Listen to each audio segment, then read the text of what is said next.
आज की इस भागदौड़ भरी जिंदगी में हर कोई अपना भविष्य उज्जवल बनाने की दौड़ में लगा है। एक लंबी प्लानिंग बना रखी है जिंदगी की, लेकिन दूर की सोच में कभी कभी नजदीकी मामले बिगड़ जाते हैं। कुछ बड़ा हासिल करने की कोशिश में जो हाथ में है वो भी खो जाता है। आज की ये कहानी एक ऐसे दिल दहला देने वाले सच की तरफ इशारा करती है जिसकी अनदेखी करके एक परिवार ने बहुत बड़ी कीमत चुकाई।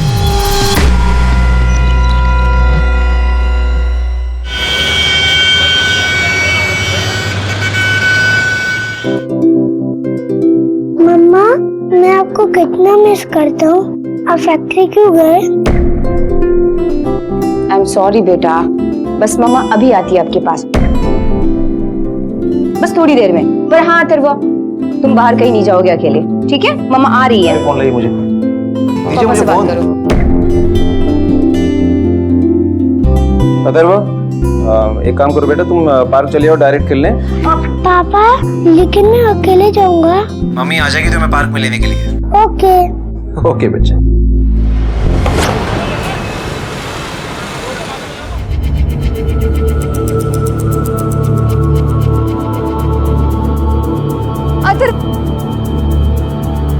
अथर्व, अथर्व, अथर्व, वो मेरा बेटा है छोटा सा, वो अथर्व, अथर्व, अथर्व, अथर्व, अथर्व।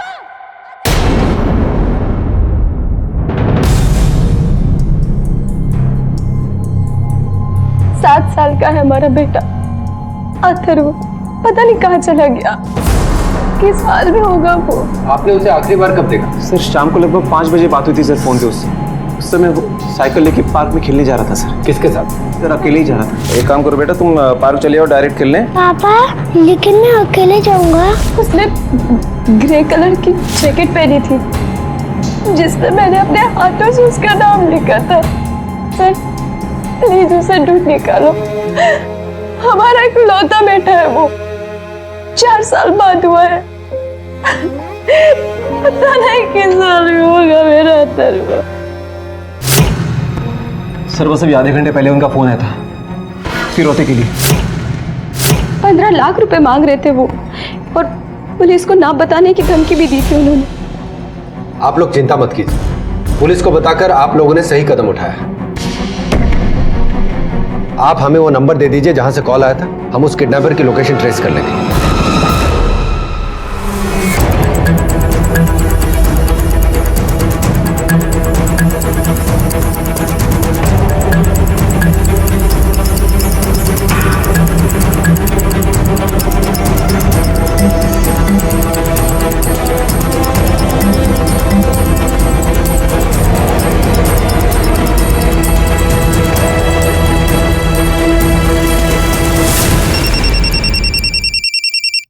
हेलो। अरे कैसे माँ बाप हो तुम? अपने बच्चे पे जरा भी तरस नहीं आया, हमें धोखा दिया। अब देखो तुम्हारे बच्चे के साथ मैं क्या करता हूँ। देखिए देखिए, हमारे बच्चे को छोड़ दीजिए प्लीज, कुछ मत कीजिए। हेलो हेलो, क्या हुआ? वही था सर, मुझे पता चल गया कि आप लोग हमारे साथ हैं। सर जिस किडनैपर का फोन आया था उसकी लोकेशन ट्रेस हो गई है। जल्दी चलो।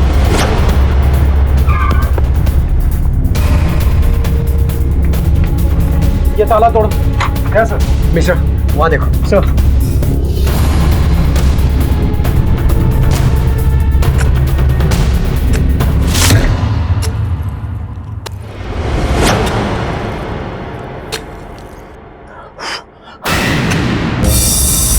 पकड़ सब।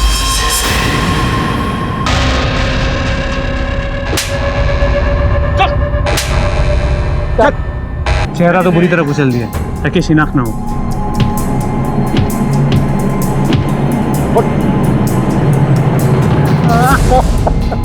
चल अब सब सच सच बता, वरना डंडे से बुलवाऊंगा। हमने कुछ नहीं किया साहब, हम तो लाश ठिकाने लगा रहे थे बस। किसने मारा इसको? किसने मारा? चीनू, चीनू साहब, चीनू। वो उसके अचार की कंपनी में काम करता था साहब। 2 महीने पहले चीनू को उन्होंने नौकरी से निकाल दिया, तो उसने गुस्से में इस बच्चे का किडनैप कर लिया साहब। हमें भी पैसे का लालच देकर हमें साथ में मिला लिया साहब। उसी ने मारा है, उसी ने इसका चेहरा भी खराब किया है। पैसों के लिए किसी के साथ भी किडनैपिंग का प्लान कर लेगा तू? हाँ? नहीं मेरा अरे नहीं नहीं मर्डर और किडनैपिंग का चार्ज लगेगा तुझ पे। लेके जाओ इसको, लेके जाओ। मिस्टर सर लाश को पोस्टमार्टम के लिए भेजा और पता लगाओ कि ये चीनू कौन है। सर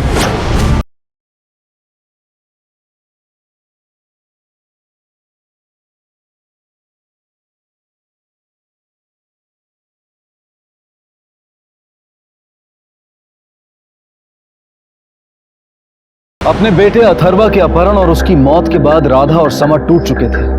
6 महीने बीत चुके थे। पुलिस के कड़े संघर्ष के बावजूद अब भी एक अपहरणकर्ता उनके हाथ से दूर था।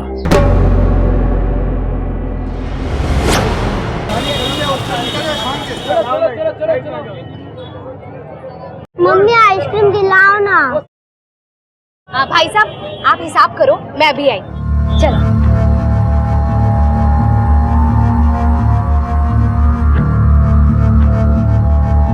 कितना हुआ भैया? आप आलू गोभी बेच रहे हैं कि सोना बेच रहे हैं?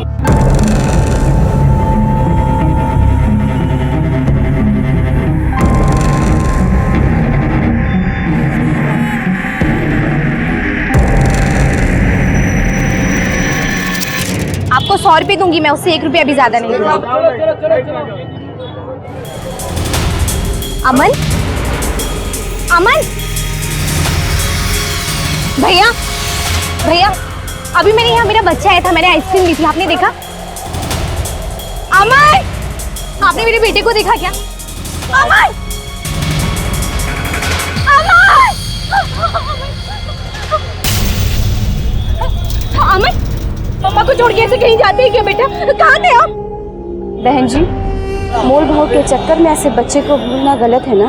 2 पैसा ज्यादा गया तो कुछ नहीं बिगड़ता, लेकिन अगर बच्चा खो गया तो जिंदगी उजड़ जाती है। अमन, अब ठीक हो ना बेटा?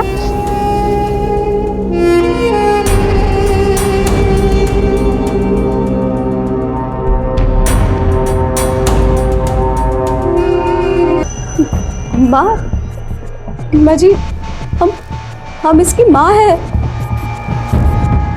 ये हमारा बेटा है। हमारे पोते को ऐसी माँ की कोई जरूरत नहीं। अरे तेरी वजह से ही मरा है अथर्व। मृदुला, अब बस भी करो।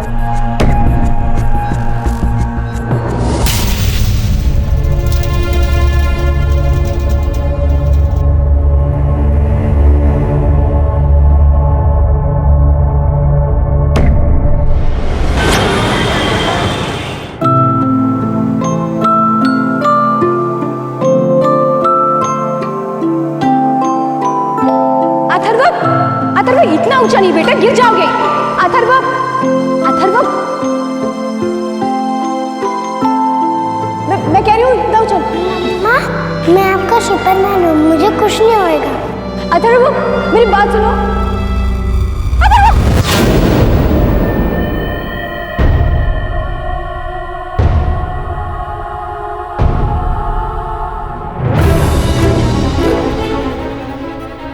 अथर्व, अथर्व, अथर्व, अथर्व, रुको।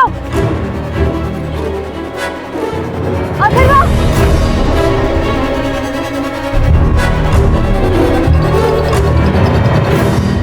साहब, हमारा नाम शरद है, हमें शास्त्री नगर में रहने वाली है राधा माथुर के खिलाफ रिपोर्ट लिखानी है। क्या हुआ? हम अखबार बांटने का काम करते हैं। अभी थोड़ी देर पहले जब हम अखबार डालने आज उसके घर गए तो उसने हमें बुला के बहुत मारा। साहब, क्या कर रही हैं आप?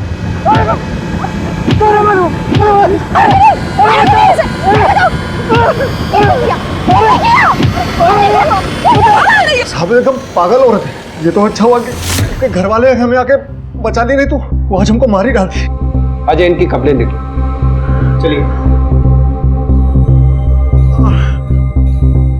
राधा माथुर, ये वही है ना mister, Shastri Nagar kidnapping case वाली? जी सर, उस किडनैपिंग में उनके बच्चे की जान गई।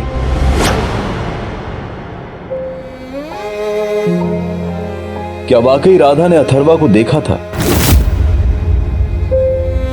क्या अथर्वा जिंदा था? अथर्वा की यादें अब भी राधा के दिलो दिमाग पर छाई हुई थी। वो एक ऐसे दर्द से जूझ रही थी जिसकी चुभन शायद ही किसी की समझ में आए। एक माँ के लिए ये एक बड़े इम्तिहान की घड़ी थी, लेकिन सच शायद अब भी किसी पर्दे में छुपा था।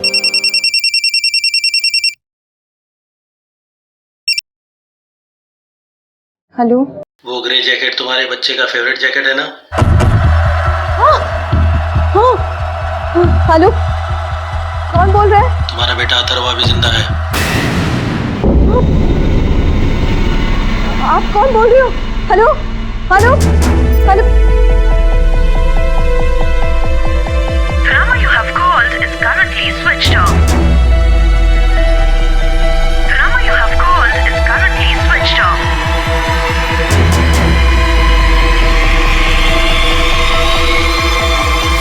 आज का ये केस आपके यकीन की बुनियाद को हिला देगा। एक अपहरण के 6 महीने के बाद आया फिरौती का कॉल। क्या राज था इसके पीछे? क्या वाकई अथर्वा जिंदा है?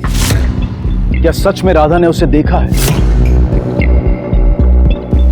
तो फिर जिसे मृत अथर्वा मानकर अंतिम संस्कार कर दिया गया था, वो कौन था? कई राज थे जिन पर से पर्दा उठना अभी बाकी था। आपने उस न्यूज़पेपर वाले को क्यों मारा? क्योंकि पागल है, इसका दिमाग खराब है। आपको यकीन नहीं आता तो इसके डॉक्टर से पूछ लीजिए। देखिए, हमने सवाल राधा से किया है, आपसे नहीं। बताइए। हमें उसमें एक नोट मिला था। क्या ये तूने लिखा है ना? ये उस न्यूज़पेपर में मिला था हमें।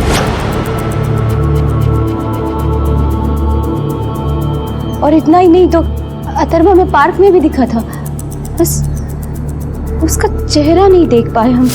वो अथर्वा ही था। उसने अपनी फेवरेट जैकेट भी पहनी थी जिसपे हमने खुद ने अपने हाथों से उसका नाम लिखा था। किसी आदमी के साथ आया था और फिर वहां से चला गया। पर अथर्वा तो नहीं, अथर्वा जिंदा है। हमें कॉल भी आया था। उस आदमी ने भी हमें ये बताया कि अथर्वा जिंदा है। तुम्हारा बेटा अथर्वा भी जिंदा है। लेकिन ये कैसे मुमकिन? हमें तो अथर्व की लाश मिली थी।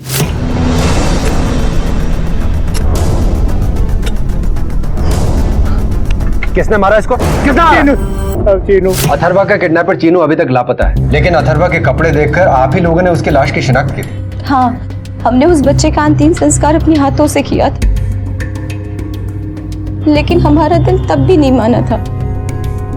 हमने तो उस बच्चे के शर्ट, पैंट और कद काटे से अंदाज लगा दिया था, पर उस बच्चे का चेहरा इतना बिगड़ा हुआ था कि कुछ पक्का नहीं कह सकते। वो जैकेट भी तो नहीं मिली। मैं कहती हूँ ताई जी, मेरा अथर्वा जिंदा है। हाँ बेटा, मेरा अथर्वा जिंदा है। मैं कहती हूँ यकीन से। मृदुला जी, आप इन पर हाथ नहीं उठा सकती। हम अपनी बहू के साथ क्या कर सकते क्या नहीं, ये आपसे नहीं सुनेंगे। ये आपकी पुलिस चौकी नहीं है, लेकिन ये हमारा घर है। इस तरह तुम किसी पे हाथ नहीं उठा सकती। समर कहाँ है? जब से अथर्वा गया है, वो घर में रहते ही कहाँ है। आपने उसे बताया इन कॉल्स के बारे में? नहीं, हमने उन्हें कॉल के बारे में कुछ नहीं बताया। ठीक है, आप वो नंबर हमें दे दीजिए। 6 महीने के बाद फिर से फिरौती का फोन आने पर इस केस में नया मोड़ आ गया। लेकिन क्या यह मुमकिन था कि कोई अपहरणकर्ता 6 महीनों तक खामोश रहे और फिर फिरौती की रकम की मांग करे? इतने दिनों की खामोशी के बाद जैसे राधा की थमी हुई जिंदगी में तूफान उठ खड़ा हुआ, और ये तूफान महज एक संकेत नहीं था, इसके बहाव में बहुत कुछ बह जाने वाला था।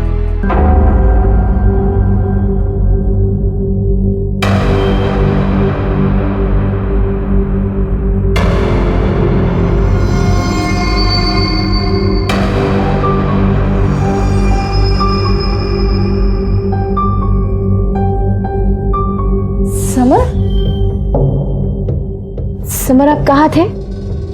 हाँ, मैंने आपको कितने कॉल किए, आपने फोन का जवाब क्यों नहीं दिया? समर, मैं क्या पूछ रही हूँ, आप कहाँ थे?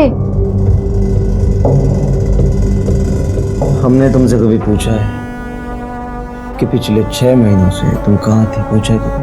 हम तो घर पर ही थे। घर पर तो तुम थे, बस तुम्हारा दिल यहाँ नहीं था।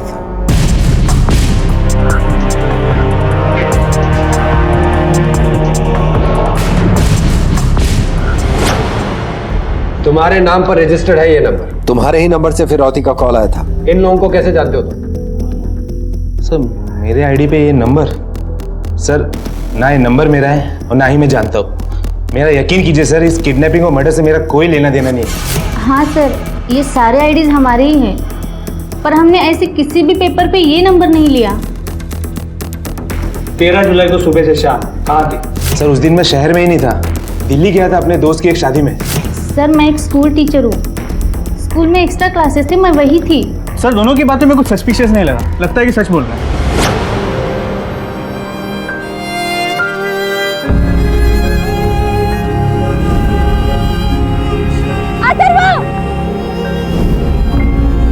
तुम्हारा बेटा अथर्वा भी जिंदा है।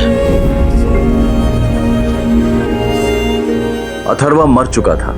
उसका अंतिम संस्कार खुद समर ने अपने हाथों से किया था। राधा ने भारी मन से इस सच को स्वीकारा था। क्या सच पूरी तरह बेनकाब हो गया था या अब भी कुछ राज थे जो सामने आने बाकी थे?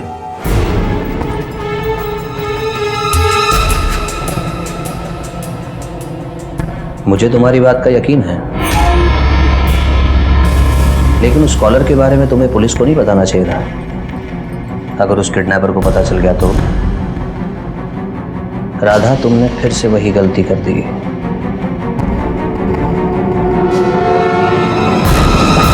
राधा की उम्मीदें बढ़ती जा रही थी। उसका मन आशा और आशंका से भरा हुआ था।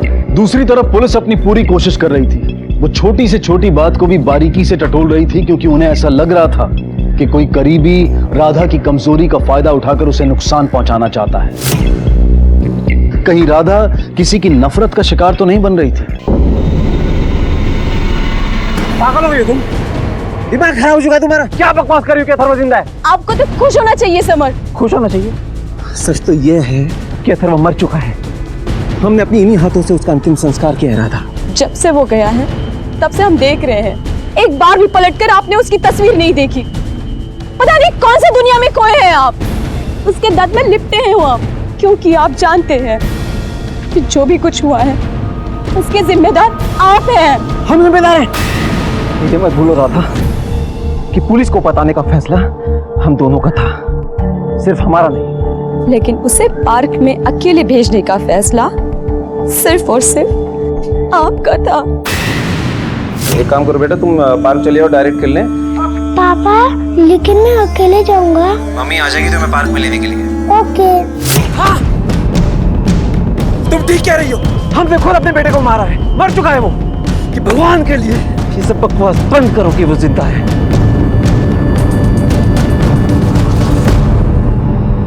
सर रवीना और प्रकाश के बारे में पता किया, दोनों सच कह रहे हैं। किसी ने उनके आईडीज और डॉक्यूमेंट्स इस्तेमाल करके वो नंबर्स लिए थे 10 जुलाई को, और उस नंबर से सिर्फ राधा को फोन किया गया।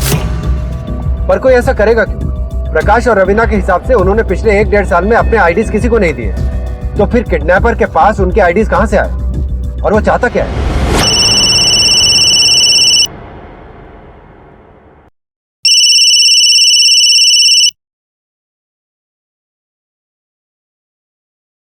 हेलो, बच्चा चाहिए जिंदा? तो आज भी रकम वही है, 15 लाख। कब और कहां वो मैं फोन करके बताऊंगा। और हाँ, इस बार पुलिस को बताने की गलती मत करना, वरना इस बार मैं बच्चे को सचमुच मार डालूंगा। अरे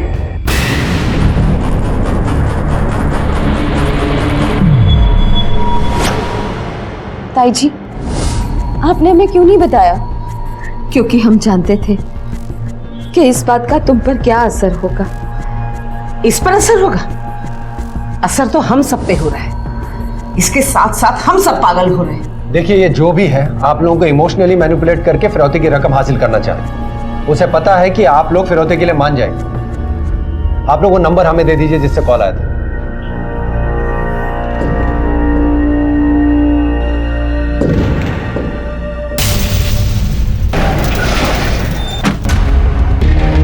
ये जो भी है राधा के आसपास का है, जो उसे अच्छे तरीके से जानता है। मिश्रा, राधा की सास मृदुला से उसके रिश्ते कभी अच्छे नहीं रहे, और पिछले 6 महीने में वो रिश्ते और बिगड़ गए।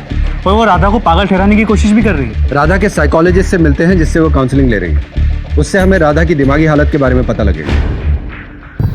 एक माँ के लिए अपने बच्चे से बढ़कर कुछ नहीं होता, और राधा ने तो अपने बच्चे को खोया है। वो इस हादसे से निकलने के लिए बाहर कोशिश कर रही है, लेकिन उसके लिए इतना आसान भी नहीं है। क्या आप बता सकते हैं कि राधा का अपनी सास से कैसा रिलेशन है? माफ कीजिएगा, ये पर्सनल इंफॉर्मेशन है, लेकिन इतना तो बता सकता हूँ कि इश्यू जरूर है। हाँ बोलो। सर, राधा की सास समर के लिए रिश्ता देखने गई थी पंडित जी के पास। ठीक है, बुलाओ उन्हें थाना।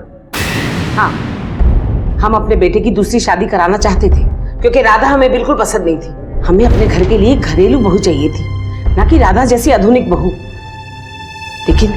लेकिन हमारी जेठानी सुलेखा, उसे राधा बहुत पसंद थी, इसीलिए हमारी मर्जी के बिना उसने ये शादी तय कर दी। तो क्या वो राधा को जानती थी? नहीं, हमारा साझा कारोबार है और हमारी जेठानी के बीच में ये तय हुआ था कि फैक्ट्री वो संभालेंगी और घर को हम संभालेंगे। लेकिन धीरे धीरे वो घर पे भी कब्जा करने लगे। 4 साल तक हमारी बहू को कोई बच्चा न हुआ, और फिर अथर्व हुआ और हमारी जिंदगी में एक खुशी की लहर आ गई। अथर्व की प्यार की वजह से हम अपनी नफरत को भी भुलाने लगे थे। हमारी जेठानी की शय पर राधा फैक्ट्री में काम करने लगी। अगर उस दिन वो काम पर नहीं जाती तो ये सब कुछ नहीं होता। और फिर आप लोगों को उसके अगवा होने की खबर देकर उसने और बड़ी गलती की। किडनैपिंग के केस में पुलिस को जल्द से जल्द इन्फॉर्म करना जरूरी होता है। उसका नतीजा देख चुके हैं हम। आप लाख दलीलें दे, लेकिन ये इल्जाम आप पर और राधा पर ही आएगा। तो अपनी इस नफरत के चलते आपने अपने पोते के नाम पर अपनी बहू को पागल बनाकर उससे छुटकारा पाना चाहा, ताकि आप अपने बेटे की दूसरी शादी कर सकें। देखिए, हम राधा से नफरत जरूर करते हैं, लेकिन इतनी भी नहीं कि उसके लिए हमें अपने पोते के नाम का सहारा लेना पड़े। ठीक है, फिलहाल आप जा सकती हैं।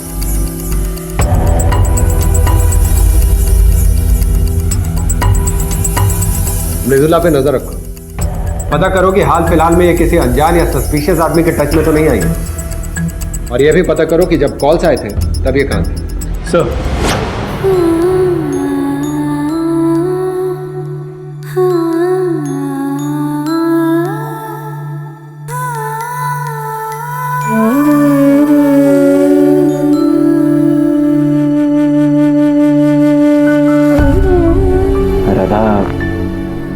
हम जानते हैं कि अथर्व के जाने के बाद से हम तुमसे अच्छे से बात नहीं कर पाए, और तुम भी इन फोन कॉल्स के कारण काफी परेशान रहती हो। देखो राधा, क्यों ना हम एक बच्चा गोद ले लें। गोद ले ले? मतलब हमारा बच्चा जिंदा होने के बाद भी हम बच्चा गोद कैसे ले? अथर्व मर चुका है राधा, और तुम इस सच्चाई को जितनी जल्दी मान लो उतना ही अच्छा है। राधा, तुम क्यों नहीं समझ रही हो? कोई तुम्हारी भावनाओं के साथ गंदा मजाक कर रहा है। 6 महीने के अंधेरे के बाद मुझे एक रोशनी की किरण मिली है। अब उस किरण को मैं अंधेरे में खोने नहीं दूंगी। मैं अपना बच्चा वापस लेके रहूंगी, चाहे मुझे उसकी कुछ भी कीमत चुकानी पड़े। यादों को पकड़ के रखोगी राधा, तो जिंदगी में कभी आगे नहीं बढ़ पाओगी तुम। आज मैं अथर्व की सारी यादें खत्म कर देता हूँ।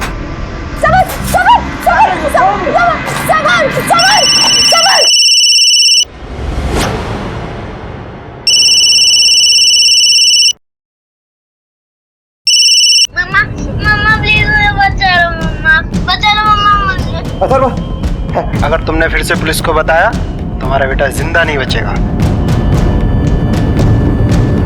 हेलो सर, राघव बंसल, इस बार जिस नंबर से फोन आया था वो इसके नाम पे रजिस्टर्ड है। राधा के फैमिली के साथ कोई कनेक्शन नहीं, रावतपुर का रहने वाला है। पिछले साल लखनऊ शिफ्ट हुआ, वहां इसकी दुकान है। प्रकाश और रवीना की तरह इसकी आईडी को भी मिसयूज किया गया। मिश्रा, ये जो कोई भी है इतने आईडीज ला कहां से रहा है? अलग अलग लोग, अलग अलग लोकेशन। सर ये नंबर की लास्ट लोकेशन ट्रेस हो गई है। फोन शाहपुर से किया गया है।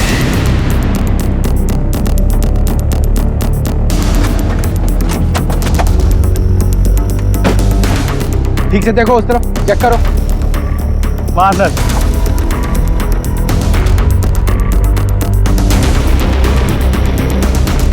सर, गोडाउन की तरह यहाँ भी कोई नहीं है और ना ही कोई क्लू है। सर, एक कॉलर बड़ा ही तेज है। ज्यादा तेज दौड़ने वाले अक्सर मुंह के बल गिरते हैं।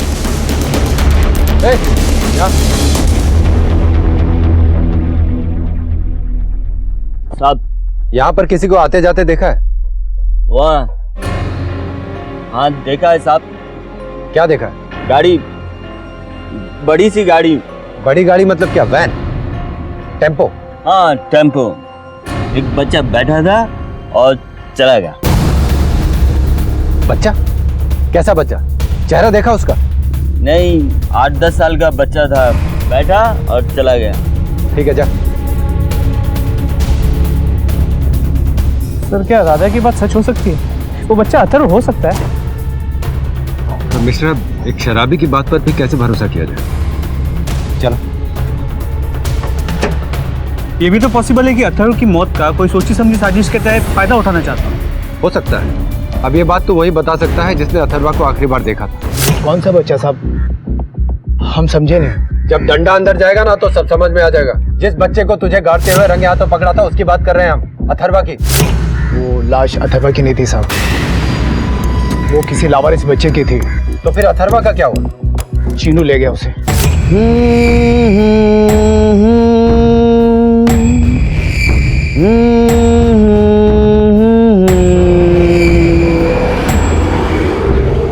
सारा नाटक चीनू का रचा हुआ है साहब। उसको पैसे नहीं मिले थे तो भड़क गया था वो। तो ये बात तूने हमें पहले क्यों नहीं बताई? चीनू ने हमें आप लोगों से झूठ बोलने के लिए कहा था।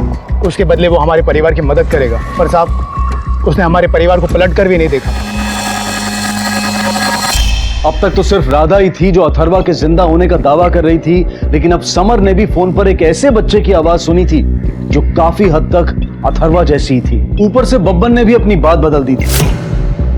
कल तक पुलिस बब्बन की गवाही पर और अथर्वा के घर वालों की शिनाख्त पर फार्म हाउस में मिली लाश को अथर्वा की लाश मान रही थी, लेकिन अब इस संभावना से इनकार नहीं किया जा सकता था कि अथर्वा सच में जिंदा था। क्या अपहरणकर्ताओं ने सही मौके की तलाश में इतना इंतजार किया था? पुलिस के लिए यह केस दिन ब दिन उलझता जा रहा था। झूठ कभी एक डाली पर नहीं टिकता। जहां फायदा हो वहां उछल कर चला जाता। अगर ये बब्बन एक बार झूठ बोल सकता है तो हो सकता है इस बार भी बोल रहा हो। लेकिन उसकी बात सच निकली तो? मिश्रा, पता करो कि उस दौरान किसी ऐसे बच्चे की मिसिंग होने की कंप्लेंट लिखाई गई थी क्या, जो उम्र और दिखने में बिल्कुल अथर्वा जैसा लगता। अगर वो लाश अथर्वा की नहीं थी तो किसी की तो होगी। सर मुझे तो अब भी ये विश्वास नहीं हो रहा कोई किडनैपर 6 महीने तक बच्चे को क्यों पाले। और अगर शराबी की बात माने, बच्चा खुद अपनी मर्जी से वैन में बैठा और चला गया। हो सकता है कि वो टेम्पो वाला उसका जान पहचान का। सर शक तो अथर्व की फैमिली पे भी जाता है। हो सकता है असली मुजरिम परिवार में ही छुपा हो। बब्बन और चीनू के साथ कोई तीसरा भी मिला हुआ हो सकता है। इंस्पेक्टर साहब, यही है वो निकम्मा जो राधा को बार बार फोन करके तंग किया करता था।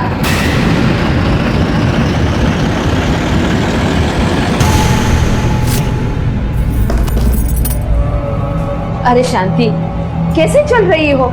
जरा नीचे देख के चला करो।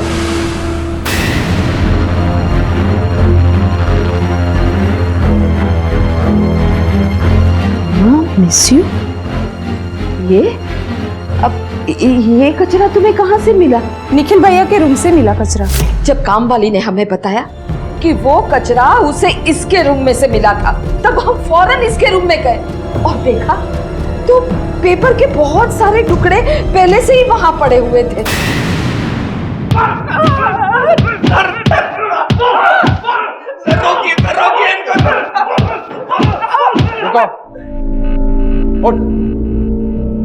हमें तो पहले ही शक था कि अथर्वा की किडनैपिंग में तेरा हाथ है, लेकिन उस वक्त कोई सबूत नहीं मिला। चल अब सब सच सच बता। सर हम सिर्फ राधा को परेशान करना चाहते थे और इसीलिए हमने उसको वो नोट भेजा था बस।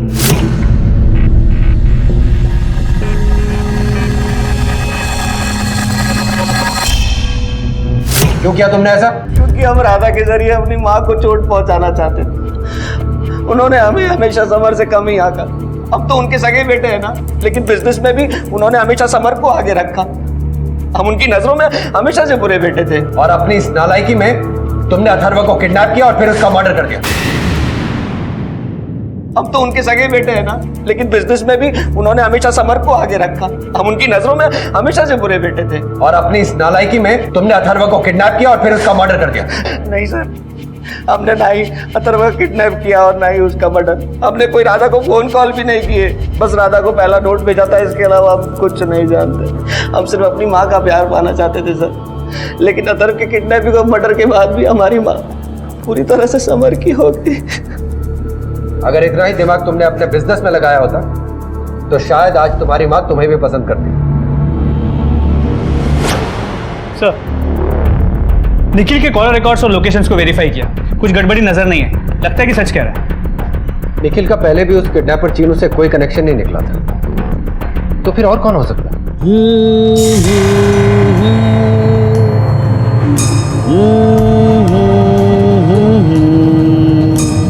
सर, वो 4 लोग जिनकी आईडीज पे वो फेक नंबर्स लिए गए, उनके सभी डिटेल्स को चेक कर लिया। सर, सब लोगों में एक चीज कॉमन है। क्या? सर, पिछले 1.5 साल में इन चारों ने लोन के लिए अप्लाई किया, अलग अलग जगहों पे और अलग अलग रीजंस। प्रकाश को चाहिए था लोन गाड़ी खरीदने के लिए, रवीना को होम लोन चाहिए था, राघव बंसल को एजुकेशन लोन चाहिए था अपने बेटे के लिए, और सानिया मल्होत्रा को पर्सनल लोन चाहिए था। इंटरेस्टिंग बात यह है कि इनमें से किसी को भी लोन नहीं मिला, सभी के एप्लीकेशंस रिजेक्ट हो गए। तो ये है कॉमन लिंक। इन सब के आईडीज उन लोन एप्लीकेशंस के साथ सबमिट की गई थी जो रिजेक्ट हो गई। मिश्रा, पता लगा कि इन बैंक से रिजेक्टेड एप्लीकेशंस के साथ जो आईडीज होती हैं वो कहां जाती हैं, और उन बच्चों का क्या हुआ जो अथर्वा के साथ मिसिंग हुए थे? सर, शाम तक फाइल्स आ जाएंगी।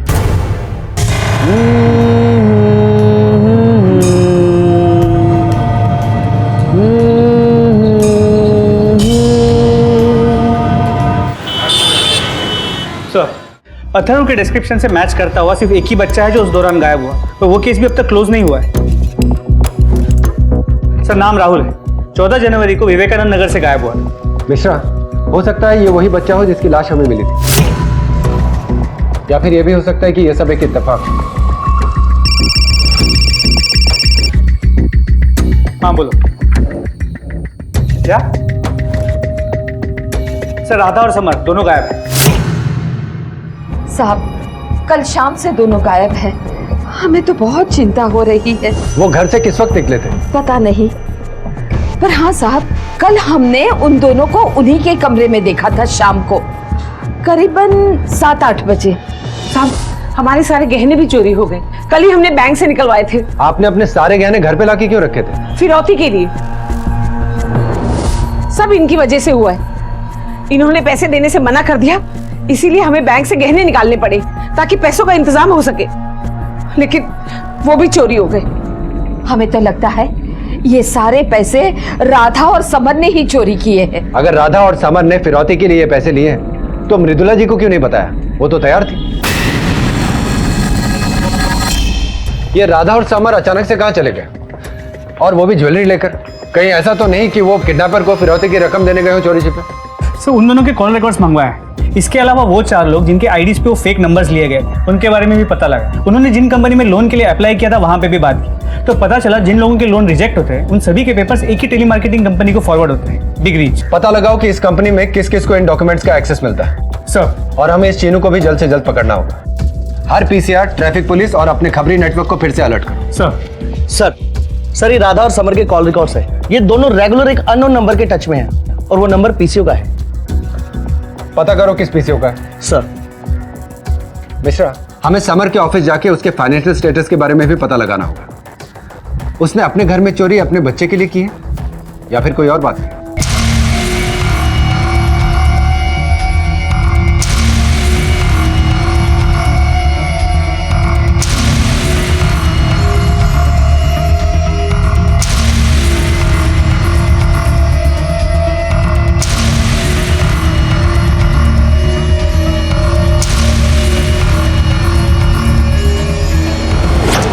सर, ये देखिए, पिछले 1 साल में जितना प्रोडक्शन हुआ है रिकॉर्ड्स के हिसाब से सेल उससे काफ़ी ज़्यादा है, ऑलमोस्ट डबल, लेकिन प्रॉफिट जितना होना चाहिए उससे आधा है। क्या चल रहा है ये सब? सर, मुझे कुछ नहीं पता। मेरा काम यहाँ पे सिर्फ फ्लोर मैनेज करना है, अकाउंट्स मैं नहीं देखता हूँ। चलो। अथर्व के किडनैपिंग के पहले से ही समर किसी फ्रॉड में इन्वॉल्व लगता है। हो सकता है कि सब कुछ समर ने ही प्लान किया और राधा भी उसका साथ दे रही है। समर की फाइनेंशियल कंडीशन ठीक नहीं है, इतना तो साफ है। हो सकता है इतने दिनों से राधा और समर उस पीसीओ वाले नंबर पर उसके किडनैपर चीनू से ही बात कर रहे हो। लेकिन सर, कोई माँ बाप अपने बेटे की किडनैपिंग और मर्डर प्लान कर सकते हैं? सर, एक मिनट। पीएसए मिश्रा, ठीक है, हम अभी आते हैं। सर, जुगईपुर में गैबेंडन बिल्डिंग के पास पीसीआर ने चीनू को स्पॉट किया। इस बार बच के जाना नहीं चाहिए। देखो हर तरफ ठीक से। सर चलो।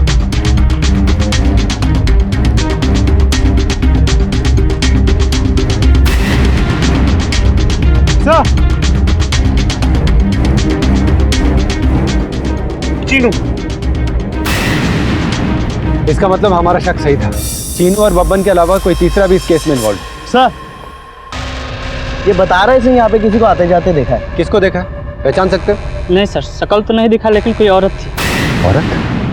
सर, ये औरत राधा हो सकती है। हो सकता है समर और राधा ने मिलकर पूरी प्लानिंग की, खुद गायब हो गए और चीनू को रास्ते से हटा दिया। सर, ये कार्ड मिला। मोबाइल रिचार्ज का है। मिस्टर, मोबाइल कंपनी से पता करो कि इस कार्ड से कौन सा नंबर रिचार्ज किया गया है। जरूर चीनू ने इससे अपना ही नंबर रिचार्ज किया होगा। सर,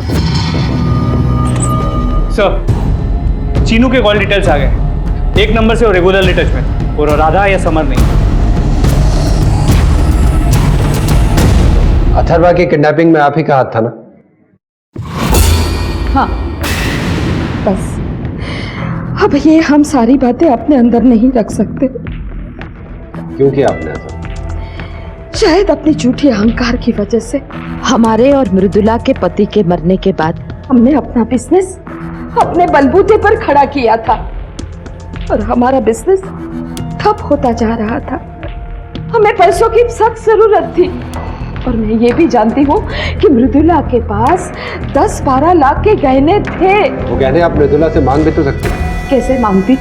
मैं छोटी नहीं पड़ जाती उसके सामने? मृदुला अपने गहने में रखती थे और हम उन्हें चोरी नहीं कर सकते थे, इसीलिए हमने बच्चे का किडनैपिंग का प्लान बनाया।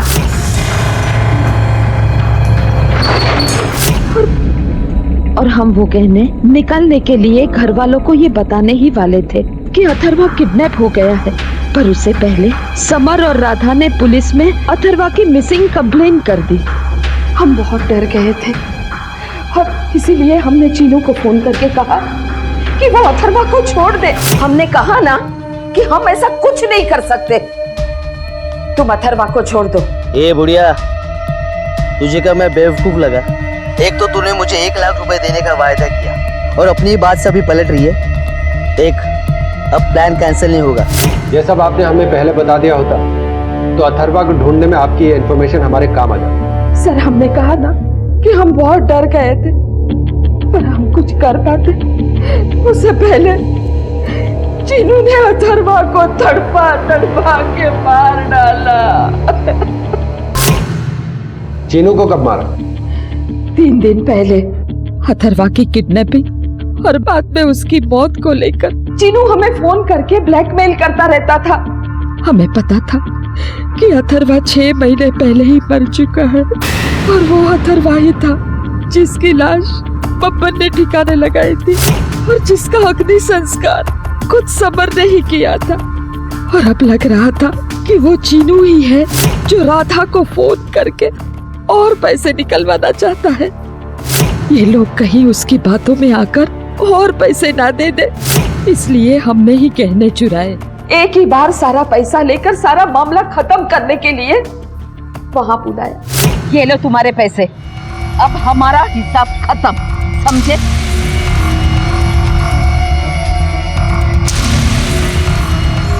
हमें अथर्वा की मौत का नजारा सामने आ रहा था। बदला लेने के लिए हमने चीनू को मार दिया। चीनू के मरने के बाद भी राधा को फोन आ रहे थे, इसका मतलब कोई और भी है खेल में। पीएसआई मिश्रा, क्या? ठीक है। अथर्वा के जिंदा होने की खबर से कहीं ना कहीं सबको खुशी मिली थी और सब उस तक पहुंचने का प्रयास भी कर रहे थे, लेकिन सच्चाई ये थी कि अथर्वा मर चुका था और बब्बन ने भी अपनी सजा कम करवाने के लिए पुलिस से झूठ कहा था। ये केस तो साफ हो चुका था लेकिन खत्म नहीं हुआ था। अब भी कई सवालों के जवाब बाकी थे। पुलिस अब भी उस इंसान की तलाश में थी जो राधा के दुर्भाग्य का फायदा उठाने की कोशिश कर रहा था। तुम्हारा बेटा अथर्वा भी जिंदा है। आखिर कौन था वो?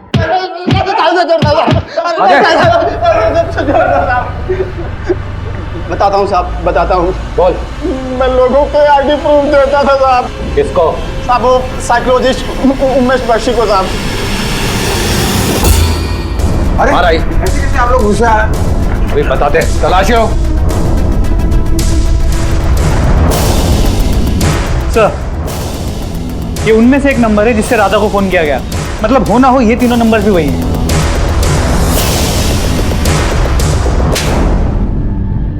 ना खुद को बचाने की कोशिश करना ना झूठ बोलना, वरना तुझे इतने शौक दूंगा कि तेरा मानसिक संतुलन बिगड़ जाएगा। बोल। हाँ, मैं समझ गया था कि राधा अपने बच्चे को दोबारा पाने के लिए कुछ भी कर सकती है, इसलिए मैंने उसे मैनिपुलेट करना शुरू कर दिया। हेलो, तुम्हारा बेटा अथर्व अभी जिंदा है। राधा ने अपने काउंसलिंग के दौरान मुझे जो कुछ भी कहा मैंने उसके खिलाफ इस्तेमाल करना शुरू कर दिया। और जब तूने राधा की कहानी सुनी तो तुझे लगा कि उससे पैसे ऐंठना तेरे लिए आसान हो जाएगा।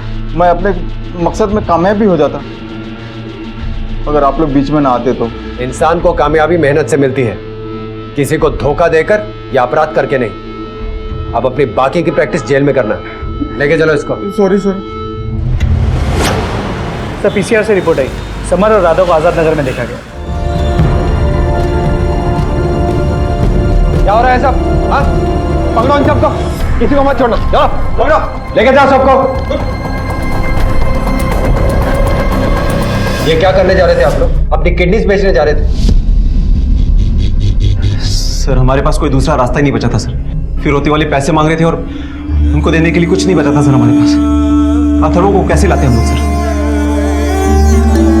अब आप कुछ भी कर लें, अथर्वा को कभी वापस नहीं ला पाएंगे।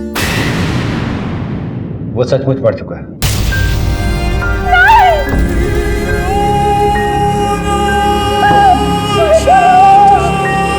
हमें यह भी पता लग गया है कि उसका किडनैप किसने किया था। किसने सर?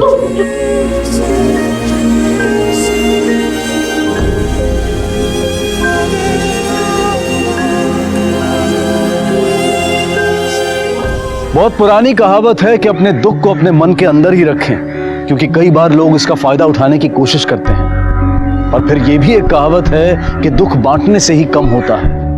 तो फिर किस कहावत को सही माना जाए? कहावत चाहे कोई भी क्यों ना हो, लेकिन समझना यह जरूरी है कि जिंदगी में किसी भी मोड़ पर इतने कमजोर ना पड़े कि किसी अपराध के चंगुल में फंस जाए, क्योंकि अपराध उन्हीं को अपने शिकंजे में लेता है जो अपने आप को संभाल नहीं पाते हैं। आखिर राधा ने इस सच को मान लिया कि अथर्वा जा चुका है हमेशा के लिए। राधा ने और समर ने मिलकर एक बच्चे को गोद लेकर अपनी जिंदगी को फिर से आगे बढ़ाने का सही फैसला लिया है। सुलेखा अपने झूठे अहम को स्वाभिमान का नाम देकर एक ऐसे अपराध में शामिल हो गई कि उसे संभलने का मौका ही नहीं मिला।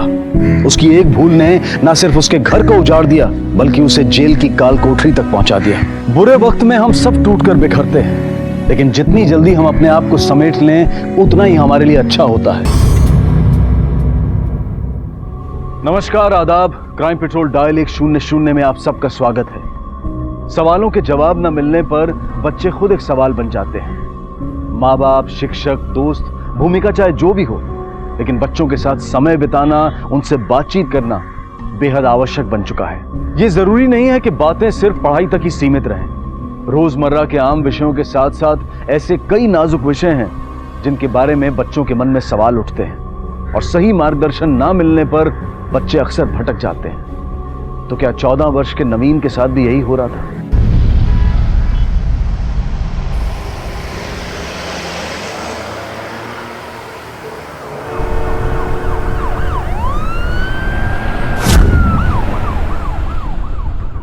नवीन, कैसे हुआ ये सब? किसने किया? कहां पर हुआ? घर पर। नवीन, किसी ने तुम्हारे घर आकर तुम्हारे साथ ये किया? वो तेल गलती से गिर गया था।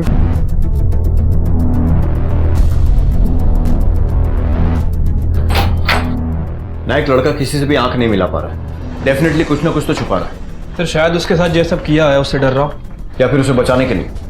सर, फैमिली में से कोई पॉसिबिलिटी है।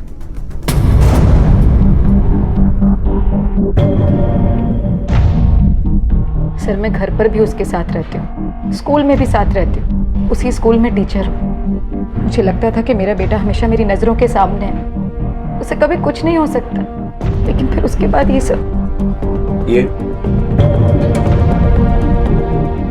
सर, ये मेरा बड़ा बेटा जतिन है। आपके पति नवीन के पापा कहाँ हैं? सर, हमारा डिवोर्स हो चुका है और उसके बाद से वो हमारे कांटेक्ट में नहीं है। आपको लगता है कि इन सब के पीछे वो हो सकता? सर, डिवोर्स को 3 साल हो चुके हैं और तब से लेकर अब तक कभी ऐसा कुछ नहीं हुआ।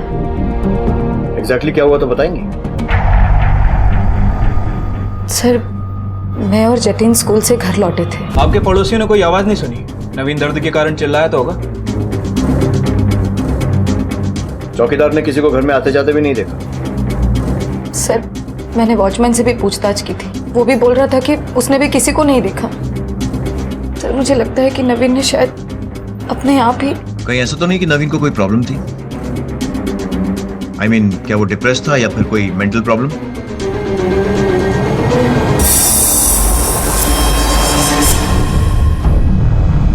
रुक! भागता जा यहाँ! रुक तो! पता नहीं ये बाई भी कहाँ मर गई। इन बाइयों का आजकल तो पता नहीं है। अरे दरवाजे पे कोई है, देख लेना। हाँ, बस यही काम रह गया मुझे। अरे शांति से तैयार भी नहीं होने देते। मुझे भी 2 ही हाथ दिए भगवान ने, 4 हाथ नहीं दिए। हाँ? अरे नहीं भैया, आज बहुत ज्यादा गड़बड़ है, आप कल आ जाना। लोगों पर गुस्सा करने से अच्छा है कि भाई को फोन ही कर लो, पता कर लो है कहां पर वो। हाँ। तो देर हो रही है इतनी ज्यादा। हेलो, हाँ रमा, काय झालं, कहाँ है तू? अरे मेरे दूध जल रहा है। हाँ, क्या बोली तू, कितने बजे आ रही है? मैं नहीं आ रही आज से। नहीं आएगी मतलब? जाके अपने समीर बाबा से पूछो आप। क्या किया समीर ने? समीर? क्या बोली वो? समीर? समीर? समीर? अरे यहां भी नहीं है, किधर गया ये? समीर? समीर?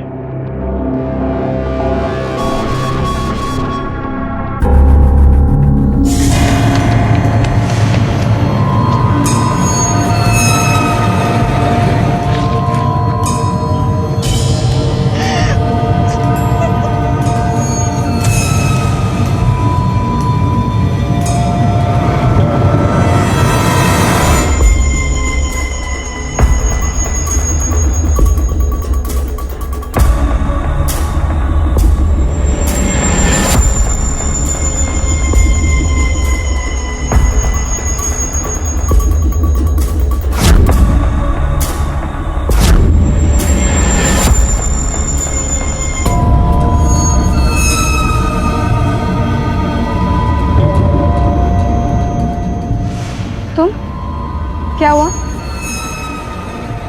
क्या चाहिए तुम्हें? देखो, मैं तुम्हारा कंप्लेंट कर दूंगी। मैं सच में कंप्लेंट कर दूंगी तुम्हारा।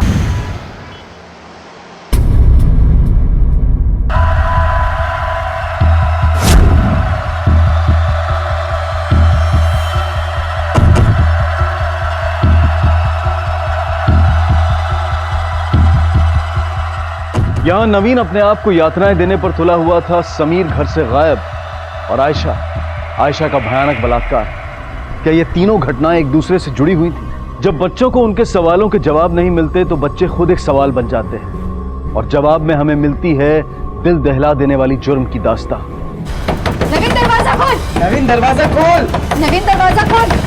नवीन, दरवाजा खोल! दरवाजा खोल नवीन! नवीन, दरवाजा खोल! क्या कर रहा है नवीन? कब से दरवाजा ठोक रहे? दरवाजा क्यों नहीं खोल रहा था? छोड़ आई, अभी बहुत ज्यादा हो रहा है इसका। नवीन, सुनाई नहीं रहा तुझे? आई कुछ बोल रही। जतिन, तू जा।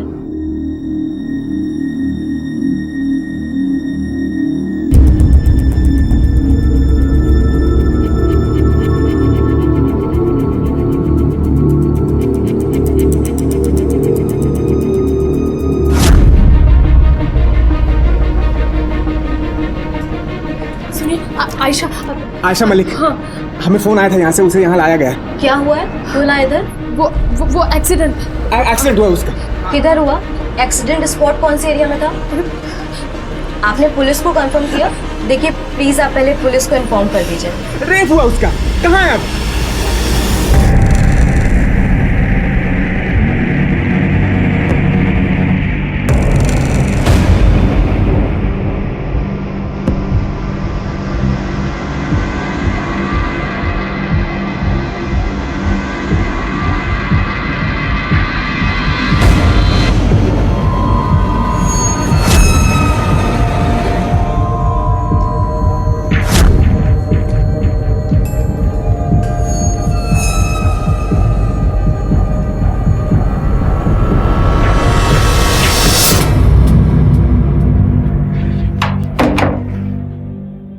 अच्छा, आपको किसी पर शक है?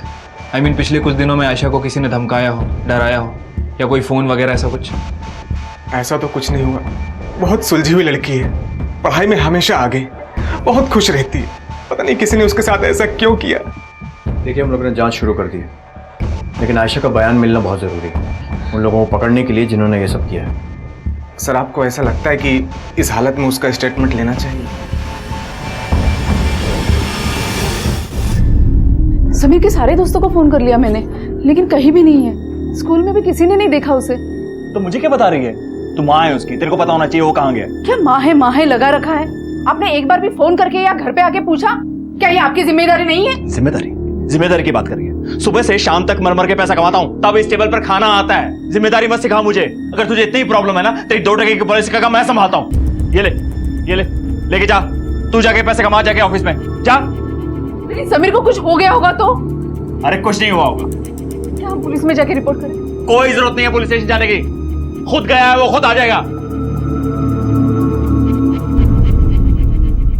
सर, आयशा के फोन रिकॉर्ड्स आ गए। सर, रिकॉर्ड के मुताबिक आयशा के फोन में फैमिली के अलावा ऐसे 2 नंबर है जिनसे वो लगातार बात करती थी। किसके? सर, समीर कुलकर्णी और नवीन अग्निहोत्री। नवीन अग्निहोत्री? वही लड़का है ना जिसके साथ वो उबलता तेल वाला केस? यस सर, ये तीनों ही बच्चे समीर, आयशा और नवीन अच्छे दोस्त हैं और एक ही क्लास में हैं। 3 दिन हो गए समीर को गायब हुए और आपने अब तक रिपोर्ट नहीं लिखवाई। किस बात का वेट कर रहे हैं? सर, वो मुझे लगा कि समीर का एक दोस्त बुरी तरह जल चुका है, उसकी दूसरी दोस्त का रेप हुआ है। बेटे की परवाह है कि नहीं आप लोगों को? सर, आप तो ऐसे कह रहे हैं कि जैसे समीर ने सब कुछ किया हो। समीर ने क्या किया है और क्या नहीं किया है वो सच बहुत जल्दी सामने आ जाएगा। सर, मुझे पूरा विश्वास है समीर का इन सब चीजों से कोई कनेक्शन नहीं है। सर, समीर बहुत डरपोक है, एग्जाम के डर से भाग गया होगा। वैसे भी उसका वॉलेट, बैग, मोबाइल, कपड़े सब इधर ही है और वो ऐसा पहले भी कर चुका है। वो आ जाएगा सर।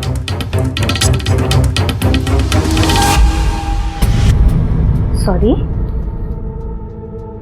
No problem. एक काम करते हैं, तुम सिर्फ हाँ या ना में बताओ, ठीक है? ये जो ऑयल गिरने की वजह से जला है, बहुत दर्द हो रहा होगा ना? किसी बात का पछतावा है तुम्हें? तुम्हें किसी पे बहुत गुस्सा आ रहा है? कुछ गलत किया है तुमने? किसी से डर रहे हो? बोलो। कुछ बताना चाहते हो नवीन? मैं किसी को नहीं बताऊंगी, इट्स अ सीक्रेट। क्या पूछ रहा हूं मैं? समीर आयशा को जानता था या नहीं? आयशा मलिक। सर, मुझे कैसे पता होगा? सर, आप ये क्या पूछ रहे हैं? हमें पता है आयशा के कॉल रिकॉर्ड से। समीर और आयशा रोज टच में रहते थे, कॉल्स पर भी और मैसेजेस पर भी। हाँ साहब, समीर, नवीन और आयशा तीनों अच्छे दोस्त हैं, साथ में ट्यूशन पढ़ने जाते हैं। कहाँ जाते हैं ट्यूशन? नवीन के घर पढ़ते हैं, उनकी आई सिखाती है उन्हें। समीर का आयशा के साथ कुछ अफेयर होते? कभी कुछ डिस्कस किया आपके साथ उसने? नहीं सर, बच्चा इन सब चक्कर में कहाँ, वो तो बस पढ़ाई जानते थे, तीनों अच्छा रैंक लाना चाहते थे। सर, क्या आपको सच में लगता है कि समीर का आयशा के रेप के साथ कुछ संबंध? क्या बोल रही है तू? समीर का रेप के साथ क्या संबंध? ओ कुलकर्णी साहब, आवाज नीचे, शांत रहा। समीर का आयशा के रेप के साथ कोई कनेक्शन है या नहीं वो तभी पता लगेगा जब या तो आयशा होश में आ जाए या फिर आपका बेटा मिल जाए। नायक, तीनों के साथ जो कुछ भी हो रहा है उसका आपस में कोई तो पक्का कनेक्शन है। स्कूल से क्या पता लगा? सर, टीचर, स्टूडेंट और बाकी के स्टाफ से बात करके पता चला है कि तीनों पढ़ाई में काफी अच्छे थे और सर तीनों के बीच दोस्ती भी काफी गहरी है। ओके।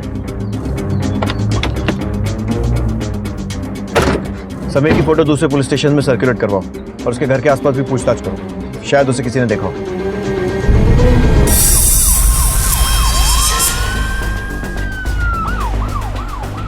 नहीं सर, कभी नहीं। वो लोग तो किसी से भी लड़ाई या झगड़ा करते ही नहीं थे।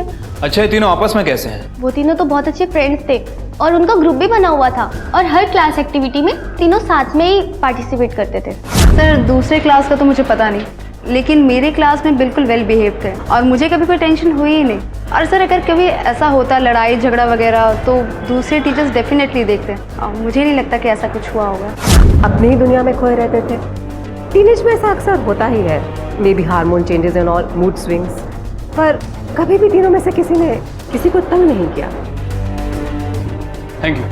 वो तीनों सारे टीचर्स के फेवरेट थे, यहाँ तक कि नवीन पिछले 2 सालों से हेड प्रीफेक्ट है। आयशा और समीर एवरी ईयर टॉप 5 में रहते हैं। Thank you.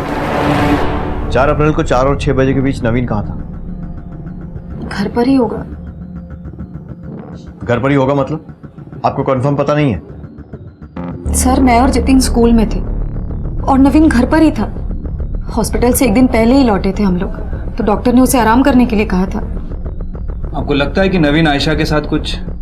सर ये आप कैसी बातें कर रहे हैं? समीर, आयशा और नवीन एक दूसरे के बहुत अच्छे दोस्त रहे हैं। एक दूसरे की बड़ी फिक्र करते थे वो लोग। एक दूसरे को कोई तकलीफ कैसे पहुंचा सकते?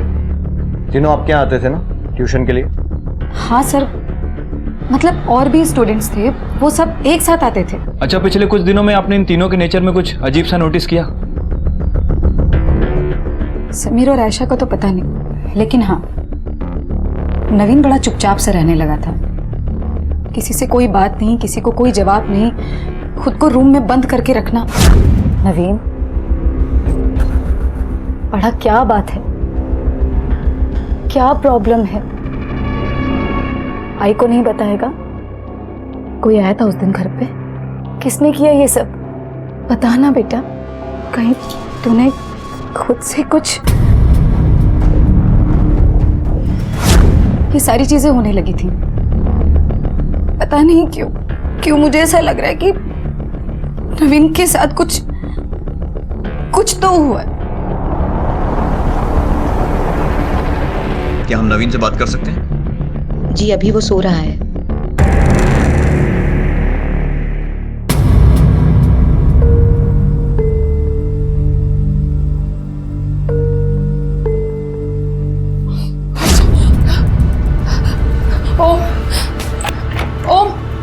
ओम जल्दी आओ। हाँ नैना, क्या हुआ?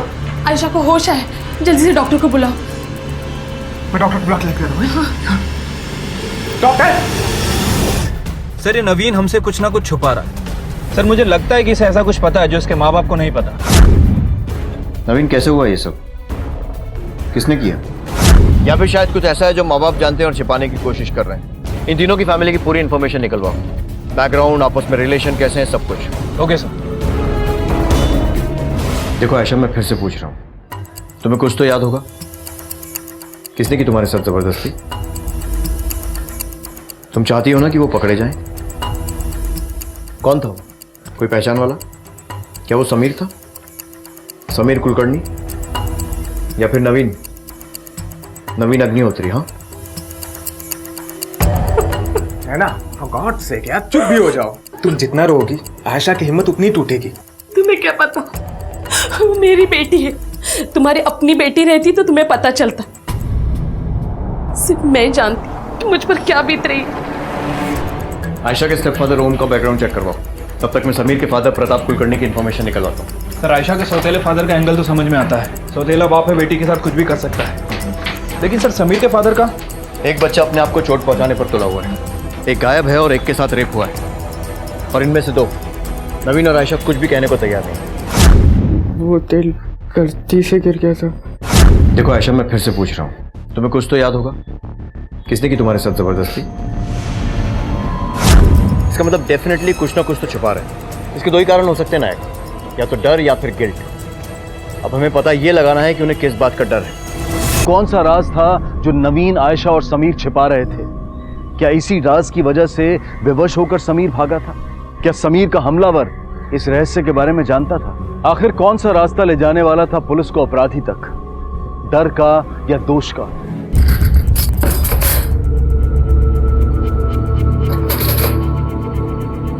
आई, तू ये सब क्या कर रही है? जतिन, तू क्यों आया यहाँ पे? तुझे बोला था ना नवीन के पास रह। आई, मैं उसी के साथ तो था। अभी 24 घंटा तो मैं उसके साथ रह नहीं सकता हूँ ना। मेरी पर्सनल लाइफ है भी कि नहीं? तुझे पता है ना नवीन के पास रहने के लिए क्यों बोला मैंने? नहीं छोड़ सकते नवीन को अकेला। तुझसे ना एक काम नहीं होता है। ये प्रताप कुलकर्णी के बारे में कुछ जानते हैं आप? जरूरत से ज्यादा कड़क आदमी है। अरे बच्चे हैं, बच्चे अब एंजॉय नहीं करेंगे तो कब करेंगे लाइफ? सर, समीर मेरे ही यहाँ ट्यूशन पढ़ने आता था। उसके पापा उसे लेकर कुछ ज़्यादा ही कॉम्पिटिटिव थे। उन्हें डर था कि कहीं नवीन और आयशा को एग्जाम में समीर से ज़्यादा मार्क्स ना मिल जाए। एक दिन ट्यूशन के बाद देखना, इस बार मैथ्स में मुझे फुल मार्क्स मिलेंगे। वो तुझे नहीं, इसको मिलेंगे। हमेशा किसको आते हैं, भूल गए तुम लोग? तेरी मम्मा टीचर इसके लिए। समीर, क्या कर रहा है? ट्यूशन के बाद टाइम पास कर रहा है? नहीं पापा, क्लासेस तो अभी खत्म हुआ है, हम वहीं बाहर ही आ रहे हैं। Yes uncle. तो चुप कर, मैं समीर से बात कर रहा हूँ। क्या ये ट्यूशन के बाद इसी तरह से चलता तुम्हारा घूमना फिरना, मस्ती? और तुम दोनों से मैं कह रहा हूँ, बिगाड़ो मत इसे। अगर तुम्हारे लोगों की वजह से इसका एक मार्क भी कम हो गया ना तो फिर देख लेना। सर, समीर के पापा बड़े ही अजीब आदमी हैं। इस तरह भला कोई बच्चों को धमकाता है क्या? Thank you. चल। हेलो, क्या?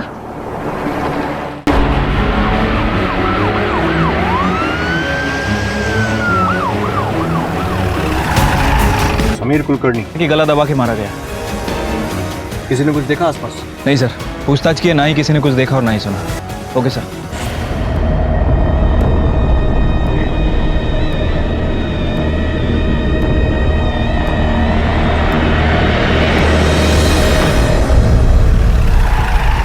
समीर के मर्डर के जस्ट पहले इस नंबर से प्रताप के फोन पर कॉल आया था।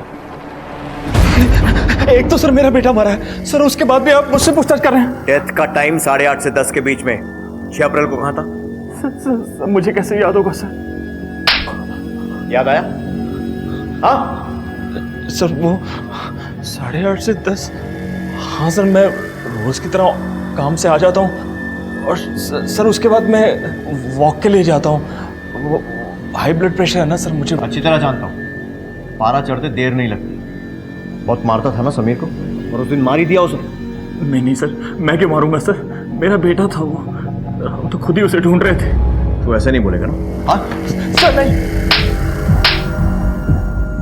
सर, नंबर आइडेंटिफाई हो गया है। कोई शिवा है, समीर के घर पे जो बाई काम करती थी उसका पति। एड्रेस मिला? जहाँ लड़के की बॉडी मिली थी वहीं से 10 मिनट की दूरी पर एक बस्ती है, वहीं का एड्रेस है। सर, ये देखिए।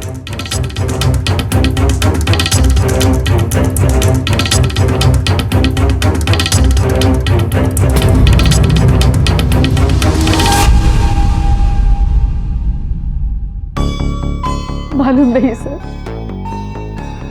समीर को क्यों, और इसमें रमा का क्या संबंध? उसने काम क्यों छोड़ा? पता नहीं सर, एक दिन अचानक आना बंद कर दिया। हाँ, क्या बोली? तो कितने बजे आ रही है?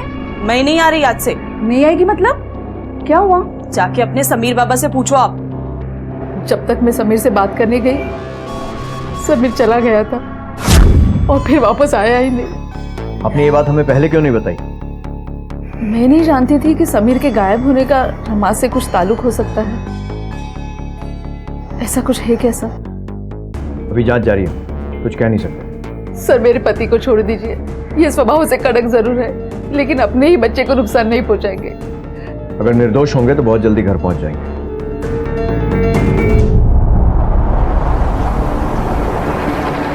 समीर के घर से काम क्यों छोड़ा? वो साहिब समीर की वजह से। समीर ना एकदम से अजीब अजीब हरकत कर रहा था साहिब, पता नहीं उसको क्या हो गया था। मैंने तो कभी सोचा भी नहीं था कि वो इस तरह की हरकत करेगा। पहले तो मुझे लगा कि गलती से हो गया होगा, लेकिन साहिब वही हरकत बार बार। उस दिन काम खत्म करके मैं घर वापस आ रही थी, उसके बाद से साहिब वो दिखा ही नहीं, और फिर मैंने ना उस घर का काम भी छोड़ दिया था। आपको हमारे साथ पुलिस स्टेशन चलना होगा, आइए। हो साहिब।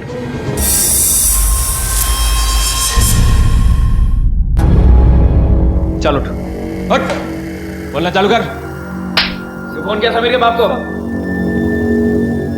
साहब वो पगार बाकी था साहब रमा का, इसलिए फ़ोन किया।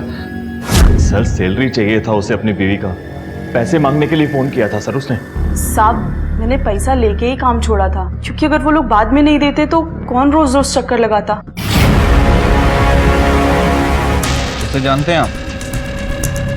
हाँ देखा मैंने इसको, वो शिवा के साथ में था। 1-2 दिन पहले इधर ही घूम रहा था। साहब शिवा का कुछ ना कुछ चलते ही रहता है साहब, मैं सब चक्कर में रहता नहीं साहब। Thank you.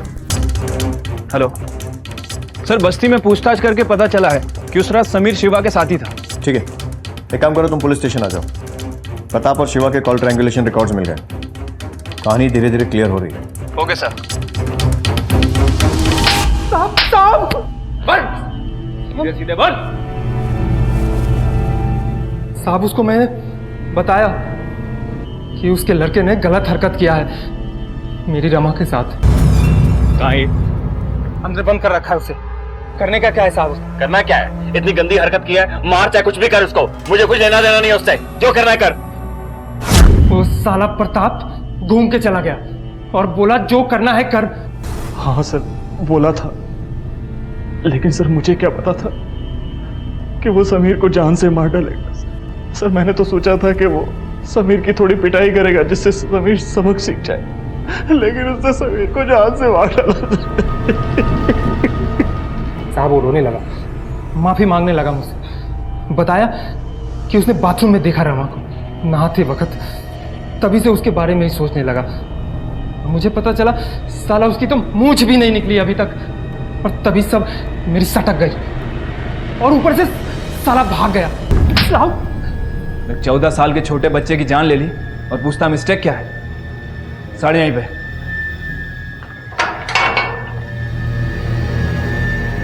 सर जब मुझे पता चला कि समीर मर गया तो सर मैं बहुत डर गया था सर, क्योंकि समीर को मैंने ही वहां पर अकेला छोड़ा था और मुझे ऐसा लगा कि मैं अगर पुलिस में रिपोर्ट करूंगा तो सब कुछ गलत हो जाएगा सर। इसलिए मैं पुलिस में रिपोर्ट करना नहीं चाहता था, और वैसे भी जो समीर ने किया वो करके उसने मेरा सर शर्म से झुका दिया था सर। उसके किए पर शर्म आई, अपने किए पर शर्म नहीं आई।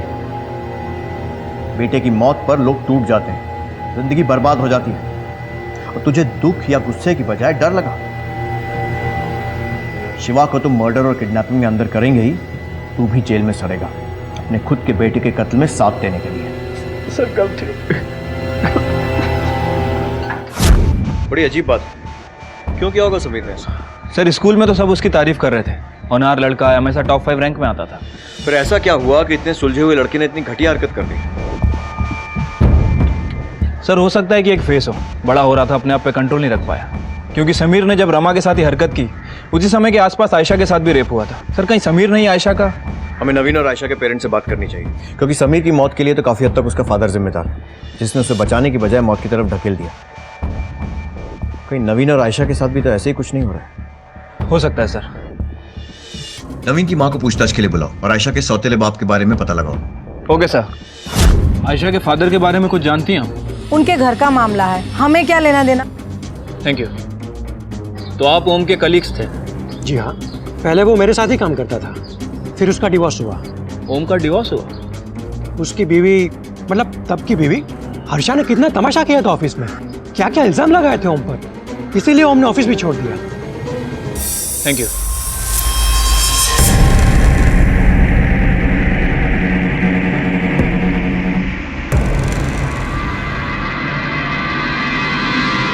मुझे उस आदमी का नाम भी नहीं लेना। क्यों? ऐसा क्या किया उसने? रेपिस्ट है सर वो। रेपिस्ट? नर्क बना के रखती मेरी लाइफ। अपनी बीवी को कौन रेप करता है? एक बार नहीं, कई बार। कोर्ट में तो साबित नहीं कर पाई, लेकिन यही वजह थी हमारे डिवोर्स की। Thank you. चलो। मतलब आप कुछ नहीं जानती? समीर आपका भी स्टूडेंट था ना? हाँ सर था, लेकिन सर वो मुझे ये सब क्यों बताएगा? शायद नवीन को भी उसने इसी डर से नहीं बताया कि कहीं नवीन मुझे ना बता दे। अच्छा, मतलब आपको यह भी पता है कि समीर और नवीन के बीच में इस बारे में कोई बात हुई थी या नहीं? सर मैं एक सिंगल मदर हूँ, वर्किंग मदर। स्कूल और घर दोनों के चक्कर में कभी कभी कुछ ऐसी भी बातें होती हैं जो मैं जानने की कोशिश करूँ तब भी नहीं जान सकते, उतना टाइम नहीं दे सकते। लकीली मैं उसी स्कूल में टीचर हूँ, इसलिए स्कूल और घर में दोनों पर नजर रख पाती हूँ। हाँ, सौतेला बाप हूँ मैं, आयशा मेरी बेटी है और मैं उसके लिए कुछ भी कर सकता हूँ सर। ठीक है, आयशा से जुड़ी हुई बातों को साइड में रखते हैं। फिर भी सोसाइटी में कोई खास इमेज नहीं है तुम्हारी। तुम्हारे ऊपर मैरिटल रेप का आरोप लगा था। हाँ सर, मेरी पहली बीवी ने इल्ज़ाम लगाया था, लेकिन वो कोर्ट में साबित नहीं कर पाई। हमारा डाइवोर्स उलझ गया था। हाँ, लोगों ने बातें करना ज़रूर शुरू कर दिया था। चाहिए तो आप सब नैना से पूछ सकते हैं कि मैंने आज तक कभी आयशा को गलत निगाह से नहीं देखा सर। सर, ये आप क्या बोल रहे हैं? जब से ओम हमारी जिंदगी में आए हैं, उन्होंने सिर्फ हमारी खुशियाँ चाहिए है। मुझे इतना विश्वास है उनमें जितना मैंने आयशा के सगे पिता पर भी नहीं किया था। आयशा के बारे में ओम कभी गलत सोच ही नहीं सकते। सर, सगा बाप होता कोई मेरे बारे में ये सब बातें नहीं करता। सवाल अनेक, जवाब दुर्लभ। क्यों समीर गलत रास्ते पर चल पड़ा? क्यों नवीन अपने आप को क्षति पहुंचाने पर तुला हुआ था? और क्यों आयशा किसी की दरिंदगी का शिकार बनी? जब पुलिस को इन सवालों के जवाब उन बच्चों की असली दुनिया में नहीं मिले तो उन्होंने वर्चुअल दुनिया यानी कि इंटरनेट की दुनिया में इन सवालों को तलाशना शुरू किया। बच्चों के मोबाइल फोन्स, कंप्यूटर्स और उनके सोशल नेटवर्किंग अकाउंट सभी को बारीकी से जांचा गया। आजकल की आधुनिक पीढ़ी इसी दुनिया में तो अपना ज्यादा वक्त बिताती है और पुलिस के सामने आने वाले सच ने उन्हें हैरान कर दिया है। समीर के व्हाट्सएप मैसेजेस दिखाइए। ये सारे समीर ने नवीन को भेजे थे। ये सर ये टाइम और डेट मैसेज है। नवीन और आयशा दोनों से बात करनी पड़ेगी। सारे सवालों के जवाब शायद उनके पास हैं। जब तक वो दोनों मुंह नहीं खोलेंगे ये केस पूरी तरह सॉल्व नहीं होगा। Right sir. सर, मैं नवीन को फोर्स नहीं करना चाहूँगी। वैसे भी वो कब क्या कर बैठे कुछ पता नहीं। कहीं जल्दबाजी में उसने खुद को कोई तकलीफ पहुंचा दी तो? सर, अभी अभी वो हॉस्पिटल से घर आई है। खामखा उसे ये सब पूछ के क्यों उस बात को याद दिलाएं? सर, उसके साथ बहुत बुरा हुआ है, थोड़ा तो टाइम दीजिए। देखिए, कुछ बुरा हो उससे पहले हम ये जानना चाहते हैं कि नवीन की इस हालत की वजह क्या है। ऐसा नहीं है कि मैं विक्टिम की फिक्र नहीं है, हम नहीं चाहते कि हमारी जांच से उसे कोई नुकसान पहुंचे। लेकिन इस केस को सॉल्व करने के लिए आयशा से पूछताछ करना बहुत ज़रूरी है। अगर हमें लगा कि आयशा इस कंडीशन में नहीं है तो हम खुद उसे इस केस में इन्वॉल्व नहीं करेंगे। देखो आयशा, तुम्हें किसी से भी डरने की जरूरत नहीं है। जो कुछ भी कहना है सच सच कह सकती हो। तुम्हें कौन सी बात सता रही है नवीन? कि तुमने भी किसी के साथ बदतमीजी की थी समीर के जैसे? तो फिर और क्या परेशानी है? किस चीज का डर है तुम्हारे स्टेप फादर ओम का? बोलो आयशा।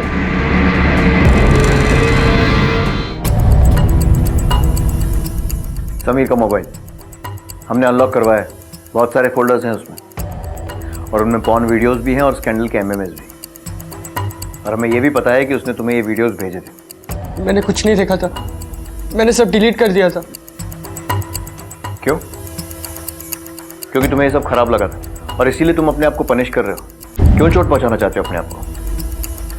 क्या कोई तुम्हारी स्कूल से था या फिर तुम्हारी क्लास से? तुम क्या चाहिए तुम्हें? देखो, मैं तुम्हारा कंप्लेन कर दूंगी।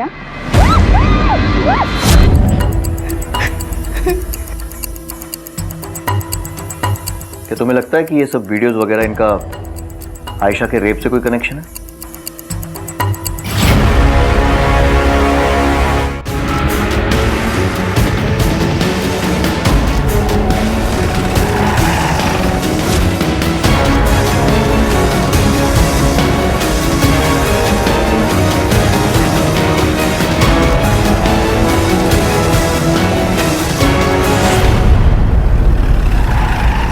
मुझे अच्छा लगता था,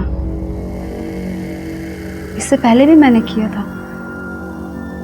बच्चों को पॉर्न वीडियोस दिखाना, उनके चेहरे देखना, किसी के चेहरे पर डर, किसी के चेहरे पर शर्म और किसी के चेहरे पर आवाज। तुम्हारी इन अजीबोगरीब लतों के बारे में नहीं सुनना है हमें। किन किन बच्चों को ये वीडियो दिखाए थे ये बताओ। मुझे 10 बच्चों का एक ग्रुप मिला था। मुझे लगा कम बच्चे हैंडल कर लूंगी, फिर एक दिन इसलिए। कोई बताएगा मुझे कि 300 BC के दौरान क्या क्या हुआ था? Yes Naveen. King Alexander's invention of Indus valley. Okay, बैठ जाओ नवीन।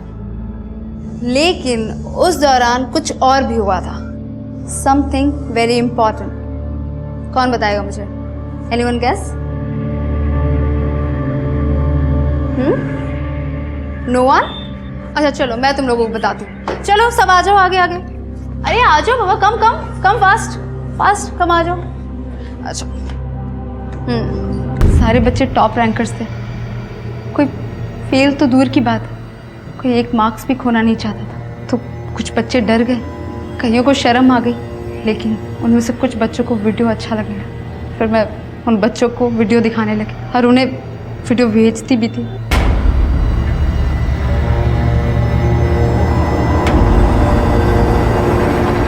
सर मुझे विश्वास नहीं होता, वीना मेरी कलीग रह चुकी है।